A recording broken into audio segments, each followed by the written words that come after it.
The following is a Comfortably Zoned Radio Network production. My baby dolls, we are back again, another episode of Genesis, and I tell you, man, season's coming really quick. I can't believe it's almost June, and of course all of you know, in June I take a hiatus for the summer to be with the kids, but hey, we're on Genesis. As always, I am your host with the most, Ian Kahanowitz.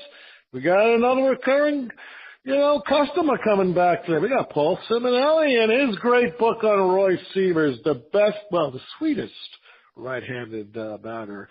A great book. I was telling Paul earlier about marketing the book. Look, folks, something. Washington Senators, we go into a discussion about the Washington Senators. We're going to discuss a little bit more about Paul, and what he's doing in regards to trying to, get the name out of Roy Sievers and trying to get him into the Hall of Fame. He really feels passionate about it, and his book shows. And, I can't say enough about the book. This is his third show, I believe, on my show with the network. Network supports this kind of material. It's good material. It's educational material. I mean, hey, look, if Casey Stengel remarked about Roy Sievers, you know that it's got to be good because, Casey's Casey. He was a buffoon, or at least they thought he was a buffoon until he won 10 championships, 10 pennants in 12 years, and, 7 World Series titles. Hey, Casey says he's good, he's good. Anyway, you are listening to the Comfortably Zoned Radio Network. Great shows. Now the network's going on Sports Byline. We got our fearless leader, producer, Ralph Tycho. And he's producing, and he's a co-host along with Fred Wallen and Lenny Randall in Comfortably Zoned in a Vat of Pine Tar. I think of how it would be in a vat of pine tar, man. A lot of bats, tell you, a lot of bats. But you know something? I love it. And I love being on the air, and I love being here with all of you pretty much on a daily basis, I mean, my show is recorded.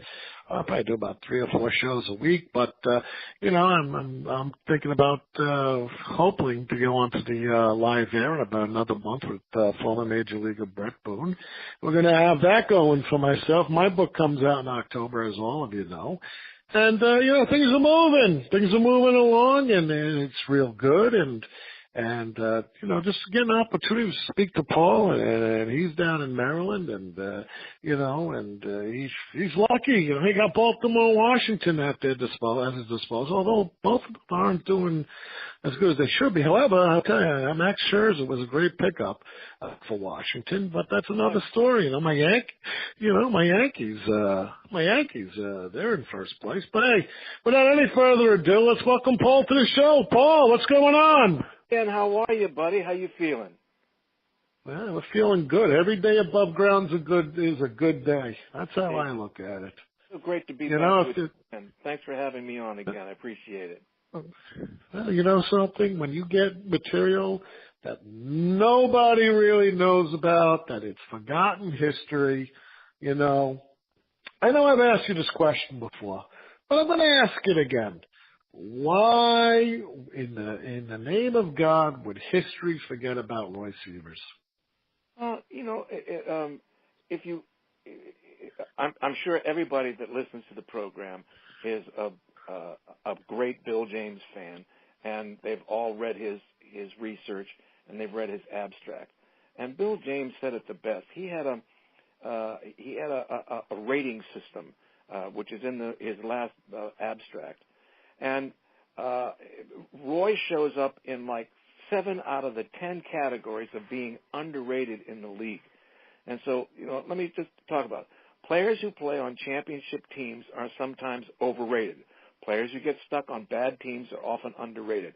Well, you can't get worse than the St. Louis Browns and the Washington Senators.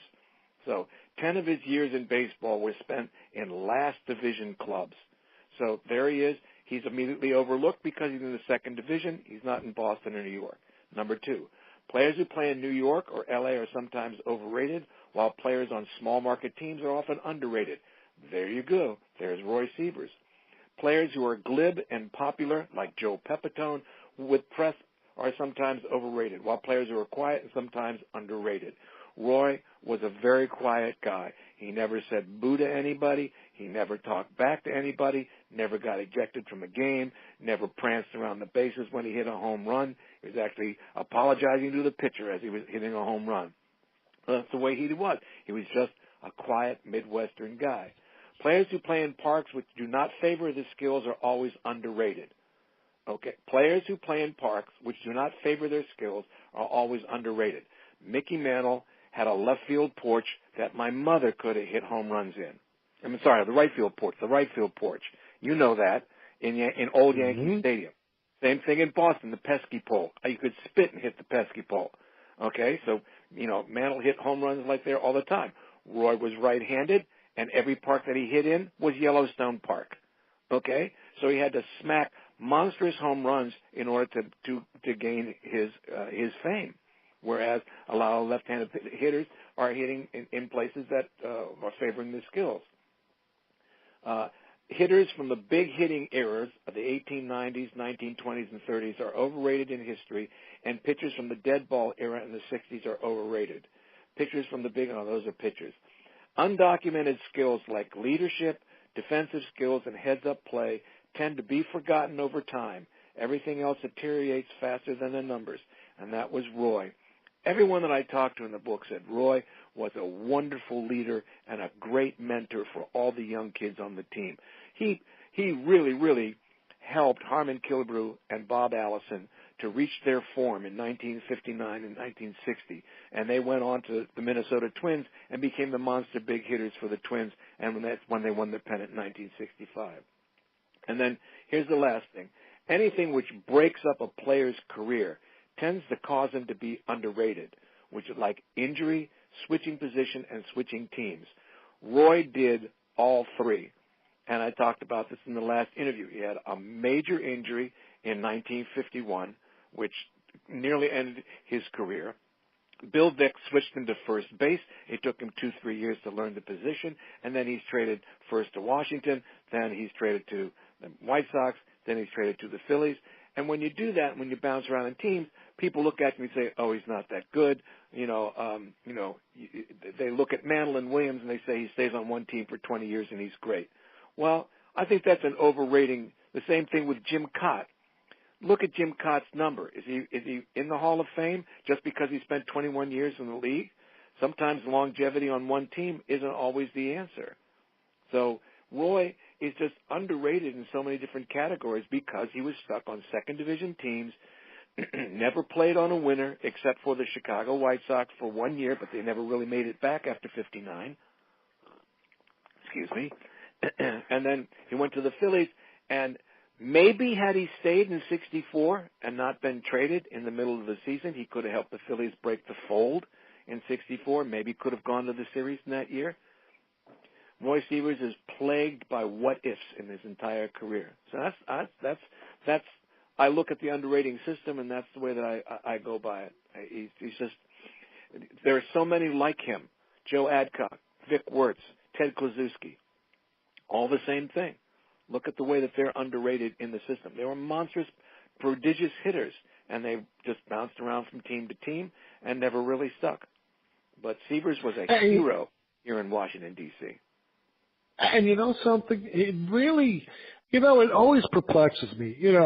Washington, D.C. is a major metropolis area, just like Boston, just like the Yankees in New York. Hang on there. I gotta hold you there for just 1 second, okay? Washington, D.C. in the 50s, up until the time of Kennedy, was a small, sleepy southern town. It was considered part of the South, believe it or not, as opposed to being a northern city like Philadelphia, New York, Boston, Chicago, and places like that. It was not a major market team because it was all a Politico in the 50s. There was not a lot of business here until the Beltway exploded, and then we got a whole bunch of technology all over Rockville and Northern Virginia. Now we've got all the, excuse me, all the biggest technology companies are around the area. Amazon's thinking about coming here and repositioning their places in Rockville. So, yeah, now it's become huge, but not back in the 50s and the 60s. It was New York. It was Boston. It was Philadelphia. You know? So I'm sorry to interrupt you, but that's the historical take that I see. Let me ask you this, though. I'm just going to get in line with the question. The Senators were always so bad, except for 2 years. The 24 World Series they won, and then in 33 they went to the World Series against the Giants. My thing is this. Let's take a look at what happened in St. Louis with the Cardinals, okay? And Branch Rickey, who was on, said, look, we need minor league teams. We need farm systems. The reserve clause, which you and I spoke at length on our first show, that is, we own the property of these guys. So let's build a great, a homegrown farm system, and we'll send our scouts all over the place. And I know Roy was scouted at 16. He was that young, and we'll build a team from the youth. We'll put him in as soon as an older player gets old, and we'll replace him. And that's pretty much what happened with Killebrew. I mean, Killebrew came in 59. It tied, Sievers' record of 42 home runs. And literally, Sievers helped cultivate his career. Within the next few years, he would become a monster. Why didn't Washington do that? Or any small market team? Clark and Calvin Griffith were both cheap bastards. I don't know how else to say it. They just didn't put it out. The only teams they had was the Chattanooga Lookouts, was really the only decent affiliate that the Senators had that time. Now, I'm not really that up on the minor league lore, as it were. It's not part of my history thing. I'm new to this era. I just wrote this book 3 years ago, and so I'm now new getting into baseball research, and there's so much to research that you could go absolutely insane. But I don't think that it was a major priority for both of the Griffiths at the time. They were very, very family-oriented, and they stayed within their own. They had Bucky Harris, who came back and forth like a yo-yo and managed the team so many different years up until 1956. They had Joe Cronin for a while there. They had Sherry Robertson. I mean, it was all very family-oriented and very close to the vest. They didn't take a lot of chances from what I can understand from what I've read, in my research. I don't think it was a major thing for them. The Killebrew thing was a fluke. I mean, the whole story behind that. A senator from Idaho actually recommended, when he was at a ball game to Griffith, that he take a look at this kid. So he became a bonus baby in 1954. And I'm sure you know the rules about that, but he couldn't. He was in the system but couldn't play for 4 years, something of that nature. I have to go back and find out what that was all about. I mean, he came up for a cup of coffee in 56, in 57, and in 58. He did play a little bit all 3 of those years. 59 was the year that he actually stuck. And he got Bob Allison. So that was the year when they had the Fearsome Foursome, and that's when he really started playing his career. But he was in Idaho for 4 years, bouncing up and down before. And actually it was good because he wasn't very good defensively from what I have read during his early career, his early years. So it was a fluke. What he relied on in particular was Joe Cambria. And you know the story about Joe Cambria. He was a scout in Cuba and in Venezuela and in the Hispanic countries. And he kept bringing up a lot of low-priced talent. And only a couple of them stuck, like Camilo Pascual and Pedro Ramos, who became good. Pascual was a great pitcher. Here's another one who absolutely is on the underrating system from Bill James. He was such an underrated player because he was, once again, like Sievers, he was stuck in Washington. He wasn't going to be traded. He didn't get traded until much later, and then he was older and ineffective by that time. If Pascual had been pitching in New York or Boston, he'd be Hall of Fame. There's no question about it. He had great stuff and great speed, but no run support whatsoever. There were so many games he lost because no one could hit. So there wasn't that many great stars coming out of Cuba and at that particular era until later. And then they got Rod Carew and Zoyo Vasales up in Minnesota when they got there. And then Cambria became effective. But Cambria just kept bringing up low-cost Cuban players to fill a hole, and they stayed there for a couple of years, and then he moved them on. So he was just tight-fisted, parsimonious, and didn't want to spend the money, like Peter Angelos. But I digress. Sorry. Yeah, that's all right. But you know what's interesting? The thing is, a lot of people don't know Connie Mack was in the latter years, because he would die in the mid-50s. You know, he was with the club, the Philadelphia A's, for about 6 years. He was willing to pay some money for Sievers. Yes, he was. In 50, when Roy had his breakout year, he was throwing around $250,000 numbers. And Bill DeWitt, at the time, who was the owner of the club, said, nope, he's going to be, a Brownie for a long time. They recognized his clutch potential. They recognized his hitting, his speed. When he was young, he was fat. He was fast. He was Mickey Mantle fast. He was a running back in high school. Excuse me for the cough. I'm sorry. He was a running back in high school. He played basketball. He played baseball. He played bowling. He played handball. He was a fantastic athlete in his time, and he was fast as the wind. And so they looked upon him as the second coming. Especially for the Browns, who were floundering in the last division, along with they were neck and neck with the Senators for last place. Who's going to wind up last? So they saw that they had something there, and they were going to keep him tied up for a long time. Once again, the reserve clause, he's stuck on the club and he's not going to go anywhere. But then he got injured in 51, and that really stalled his career. That was the bad thing. He was gone half a year in 51, all of 52, and was respectable in 53, but he only hit 8 home runs and a few RBI. It wasn't, he couldn't hit. I mean, he had one arm. And for most of his career, he only had one arm. Can you try hitting a home run in Yankee Stadium with one arm?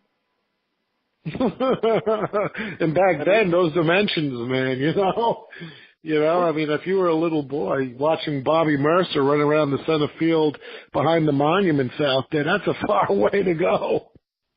It's ridiculous, but consider this. I keep saying this in all the presentations I do with my book. He hurt his arm, and how long does it take for a separated shoulder to get fixed? Well, in today's business, they can do it arthroscopically, and in 9 months and sometimes 9 months, you can fix that shoulder and you got full movement again in the whole 9 yards. In 1952, no. It was an experimental surgery. It took forever for that thing to heal. Only 2 years later, in 1954, he's in Yankee Stadium. The left field line in in Griffith Stadium in 1954, the left field line was 407. I'm not kidding. It wasn't until 56 did he pull in the fences to 388. Okay?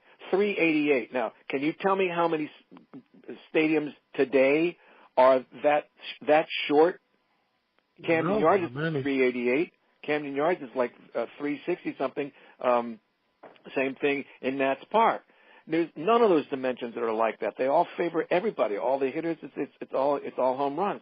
Roy Sievers is hitting 24 home runs in Griffith Stadium, basically with one arm in 1954, still with a bad right shoulder. But again, he's a right-handed hitter, and he's using his left hand as his lead hand, and he's still hitting all of those home runs. And not only Griffith Stadium, but all the rest of the stadiums in the league are just as big. So, you got to admit that guy's pretty strong, and that's pretty amazing for a guy to be hitting all those runs. By 56 and 57, he got his strength back again, and he's busting home runs all over the place. So that's another one of those great what-ifs in a guy's career. You give him back, 4 years, from 50 when he slumped to 54 when he finally gets his things back. How many home runs, how many RBIs could he have in those 4 years with two good shoulders?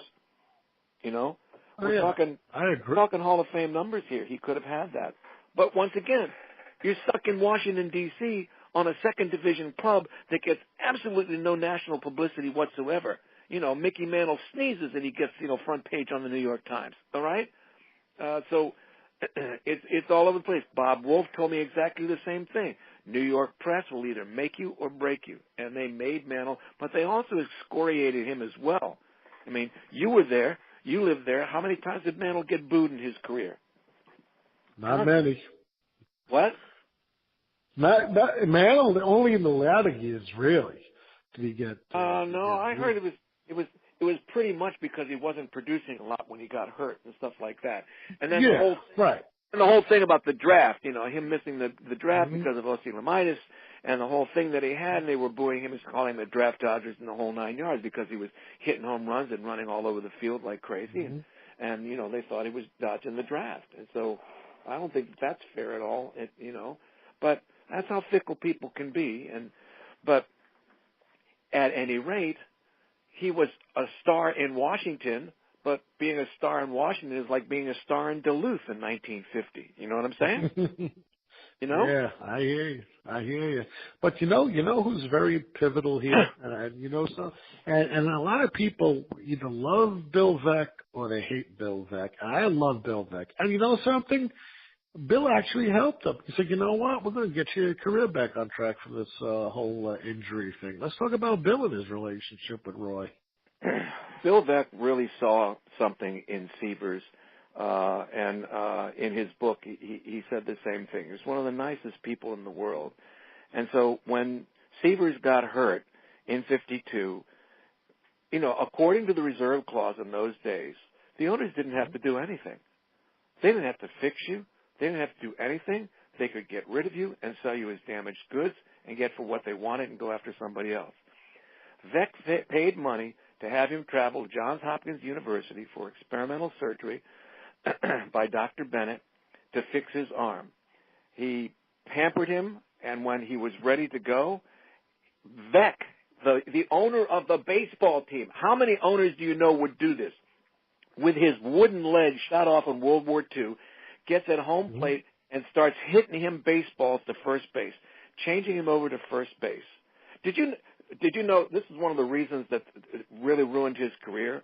In 51, because the Browns were so bad, they had to put somebody in at third base because no one could catch the ball, and so they stuck Roy Sievers at base, which is one of the stupidest moves of all time, and Bill James talks about it in his abstract on Sievers, but different story. But Veeck and Bob Bauman, the trainer, just trained him like crazy all during that winter of 1950. No, he was out 52, 53. They kept training him and putting him at first base to train him to become a first base player. How many owners would you know do that right now? Well, they don't do that now. They've got someone else that'll do that. They got a coach. They'll train the guy. But they didn't send him down. They trained him at the major league level. They didn't send him down. And so, and he kept that relationship with Sievers throughout his entire career. And then, did I tell you the story about 61? About 60 when he was traded? Yeah. Good. The same thing. He tried to get Roy in 1959, in June of 59, to help the ball club with a little bit more pop. And, 59 was a big year for Sievers, and that was the year that the foursome was there with Sievers, Lemon, Allibrew, and Killebrew and Allison. And he wanted Sievers on there, and Griffith said no. Griffith passed up a $400,000 deal that would have netted him all that kind of profits, and he said no.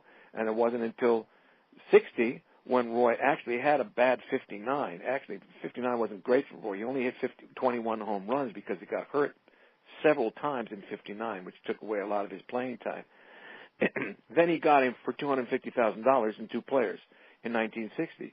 But he gave Roy everything that he wanted up there, and Roy probably would have stayed in Chicago and could have helped them win another pennant, probably into the 60s. But Veeck got very, very sick in 1962, and he had to sell his shares to two other people, and they decided they wanted to get speed instead of power, and that's when he was traded to the Phillies in 62.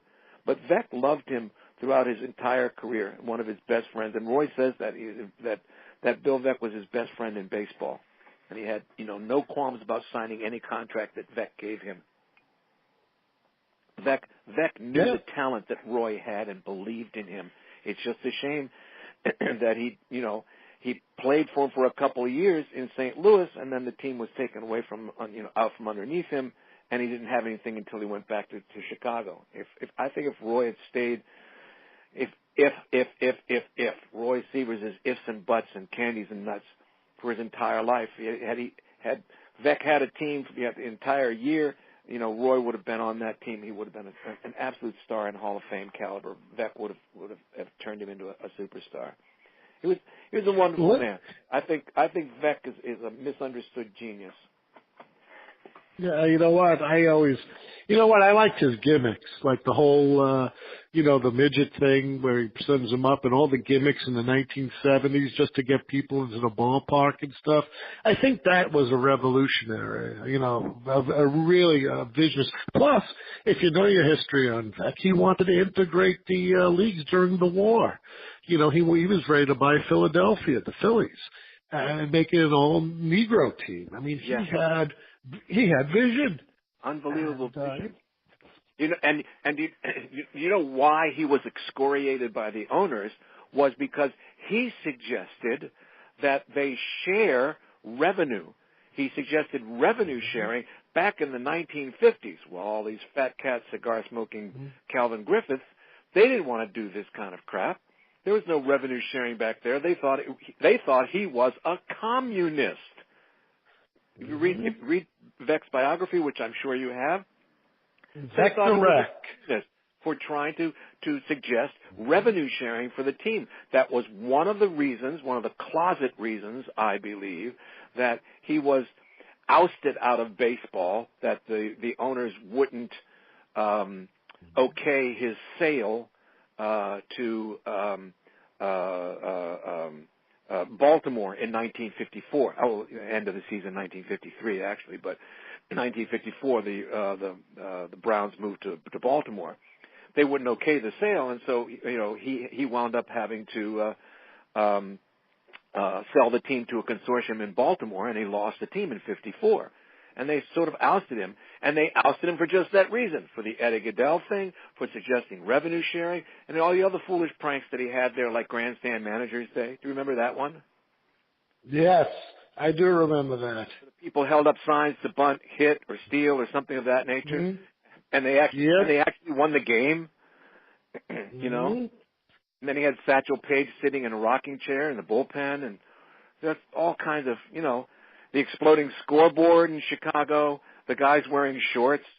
When I interviewed Roy's son, Robin, he went to go. The kids went to go see them play in Chicago, and he said, all the fans loved the shorts, but the ball players hated it. Well, yeah, and not only that, the old with the shorts. They also had the collared, just like they wore during the dead ball era. Pre-dead ball era. Yes, I think it was one of the craziest. It was not a great uniform, but I think it showed a lot of class.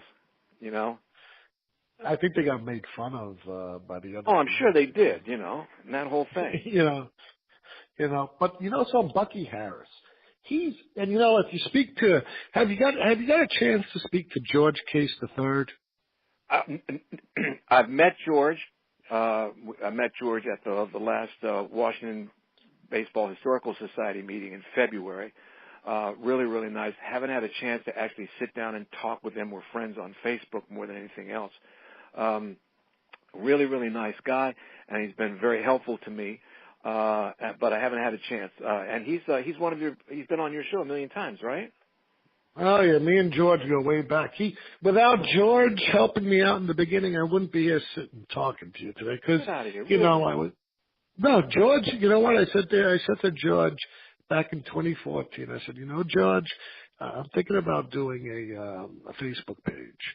And he said, well, go ahead. And I said, well, this is my problem. I'm paralyzed at the time. And basically my background is in law and all this other stuff. And he said, Ian, if you cultivate it and you do it, you'll build a great thing. And with his blessing, he was one of the people that blessed it. He always came. He always commented. He's in all my groups, George, and I've been on a few shows with him. He's been with me here on the show. And he'll give him a call and he'll talk about Bucky Harris because he loves Bucky Harris. Of course, his father played. Was his father's manager, Yeah, he loved it. So let's talk about Bucky Harris here.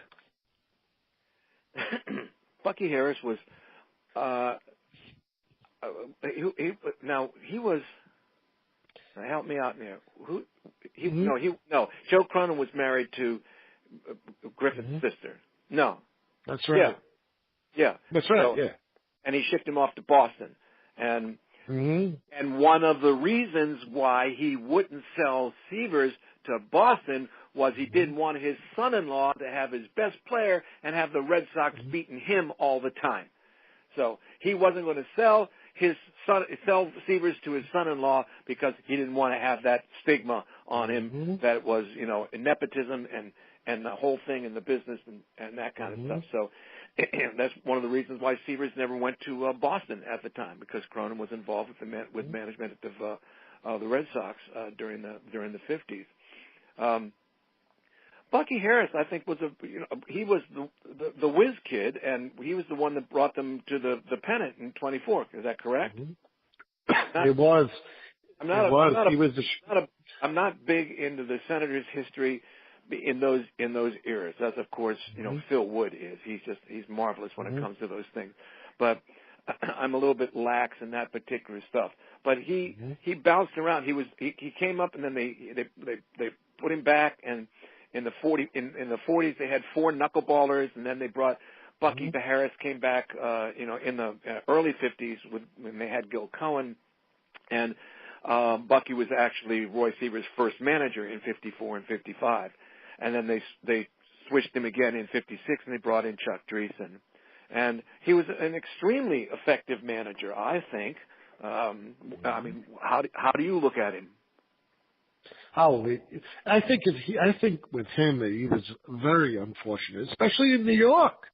He won the 47 World Series, and 48 he came in second behind a Cleveland team that was unbelievable, and a Boston team was unbelievable. And they gave him the axe that year in 48, and then they came in, but Bucky Harris was always a good manager. Even in Washington, he was a player's manager. He understood the game. He understood what it was like to be on the field and to be one of these kids, and that's why people loved him.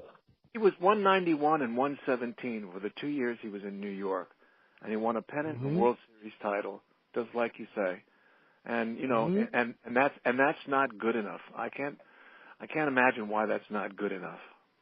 Yeah, I mean, you can't explain these things, Joe Cronin, speaking of Cronin, he was with Boston a long time up here, as the general manager, and a lot of people blamed him for it, for the falling of the Red Sox in the 1950s. But Joe Cronin, by marrying into the Griffith family, became a staunch supporter of the reserve clause, and he was the American League president, I think, when Marvin Miller came in, and he fought Miller. He tried to outmaneuver Miller and get rid of him because he knew that Miller, by coming from a real union, the steel workers union, he's going to get baseball trouble here, and he did everything that first year to try to sabotage Marvin Miller. And you could go back and say, well, Cronin, he handily won, for the World Series back then, but he became an ASS later on in life, and it's just how his career went.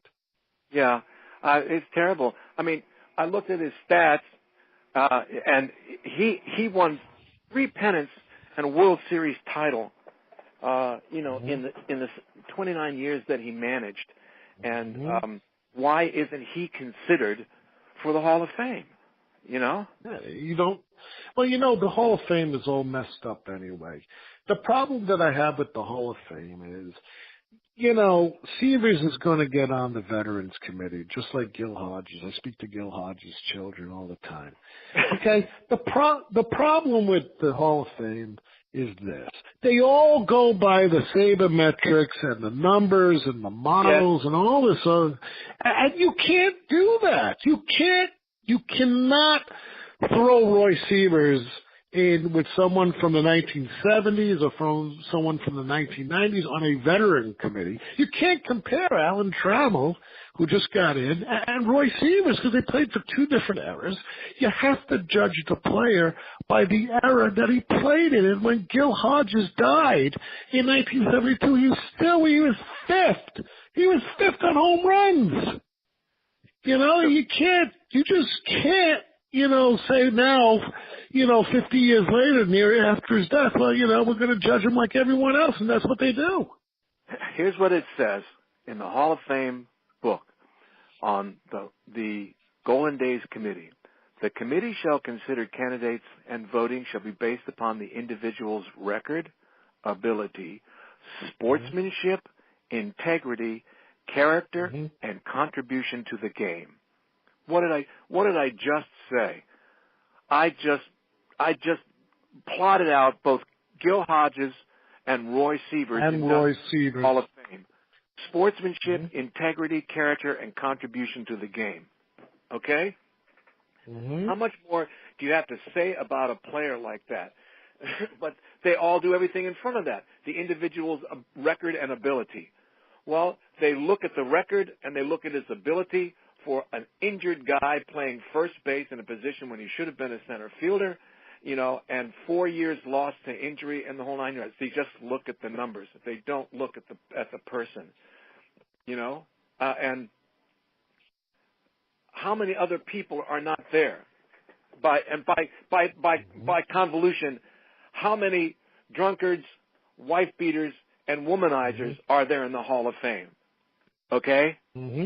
You're looking for, character, integrity, and contribution to the game. And like I said the last time, nobody's going to look at Sievers because he was a nice guy who started and finished last.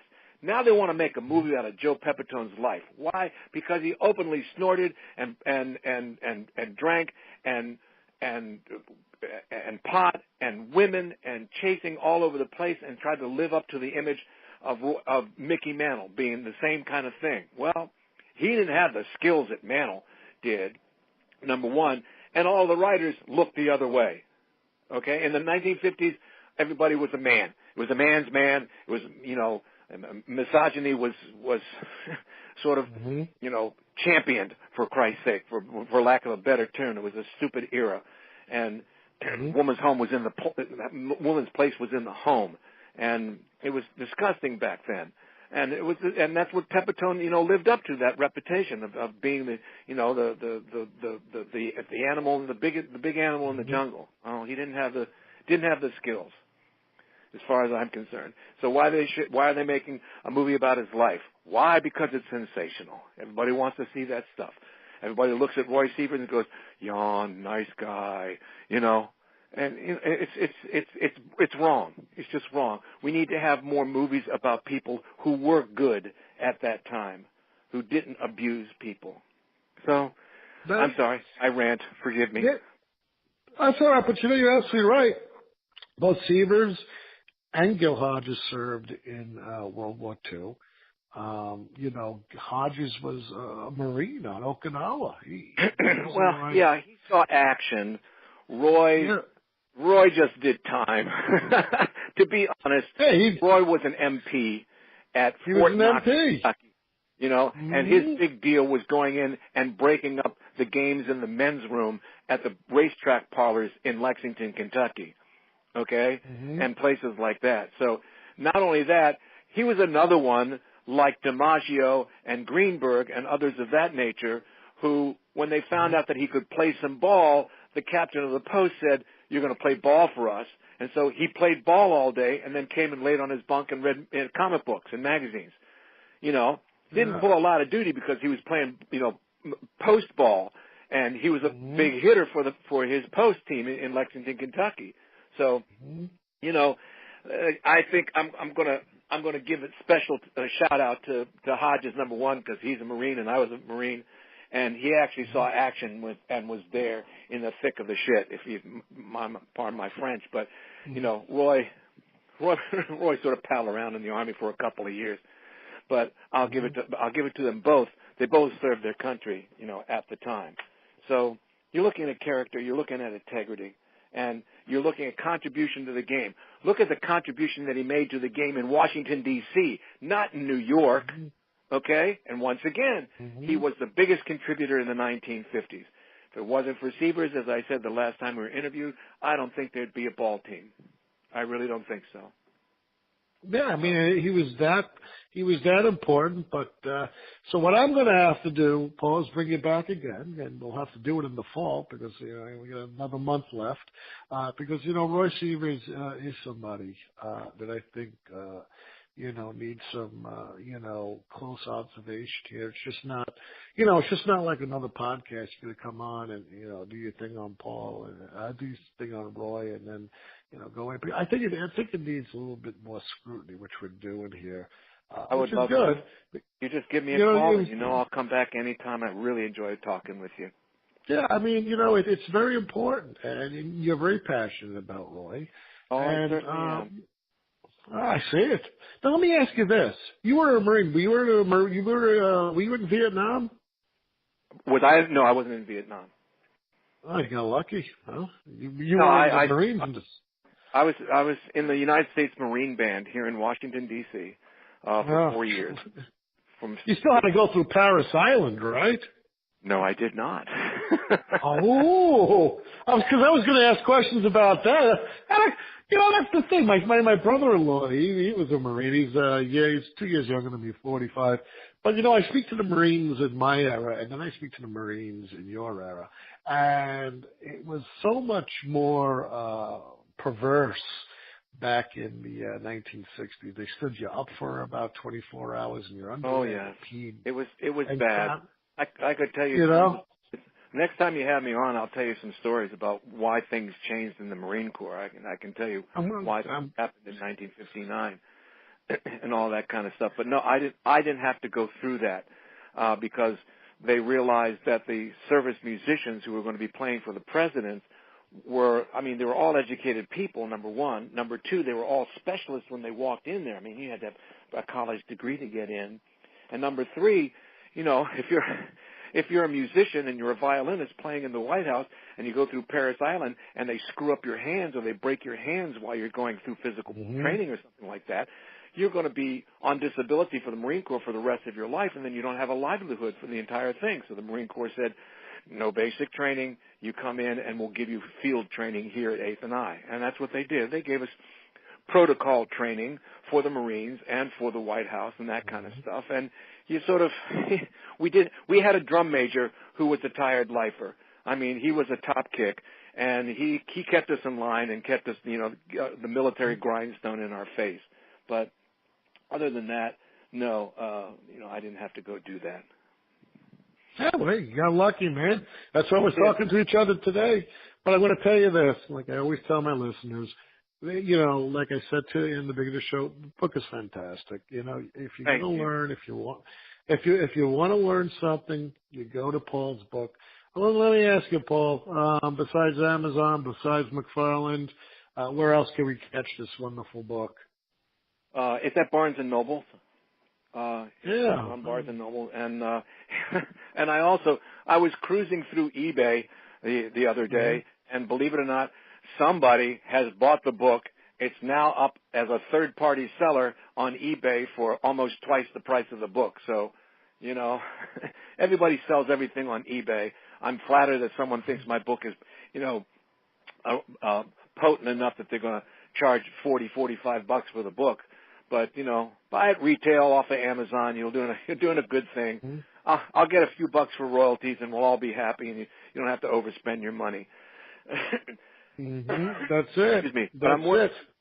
I'm working on trying to get it into some other places, and I'm consigning it to some local areas here. And hopefully, watch my Facebook page, all you listeners out there, because if I do get a signing at Nats Park, which I'm working on, I'll let everybody know about that. And I'm working also on a signing at the new stadium in St. Louis.